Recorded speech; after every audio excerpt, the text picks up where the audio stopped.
if you look at the statements that are made, or India's willingness to be openly aligning with some of the US, I would say, critical technology vision that US has, how to prevent that from going to China, all those things India is also now becoming part of.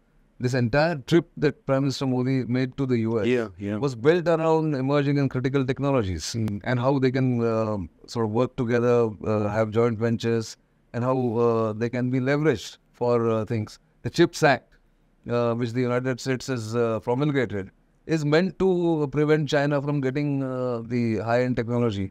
And therefore, we have to look at it in a way that India's attitude has changed. It is much more forthcoming. I can't call it bold, but forthcoming than ever before to state its national interest and look at many of these alliances through the lens of national interest rather than principles.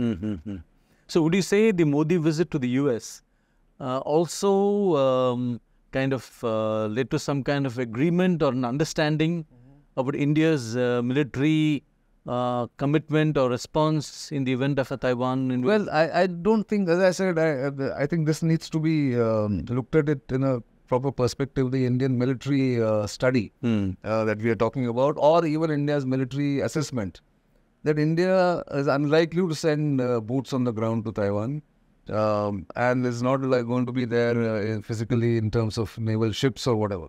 But because we have these foundational agreements, and India and US, or the US does the largest number of joint exercises with India, with the Indian military.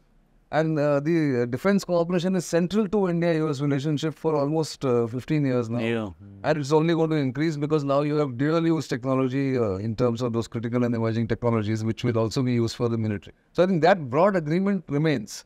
But I think India will be very wary of being a junior partner or even a partner or let's say an alliance partner in any US military adventure. India will remain an equal partner in many other stuff, but not in the military is what my sense is.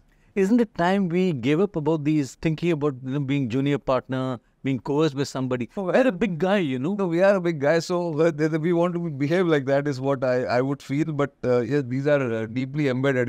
Covering foreign policy for such a long time. To come out of that mindset, it takes time. You also don't know how the world economy is going to be, the global economy is going to pan out.